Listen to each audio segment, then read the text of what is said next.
几乎每一项政策、每一条行销活动，拢是为了满足市民的需求。当然嘛，希望让大家拢知影，所以必然透过宣导经费。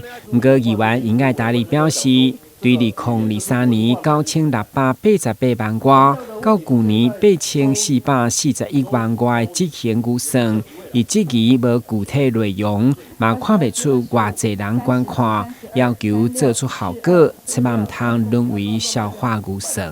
讲啊，歹听，你讲去含办活动都不一定做个办嘛吼，啊办得做好，莫干那为着开支消化，安尼无意思啦。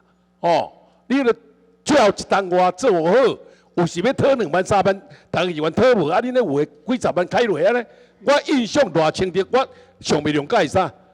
骑机车戴安全帽，交通也公告的，天下杂志。300万。113年度的时候，台南市政府28个局处会在这个地方花了9688万7918元来做这样的宣传。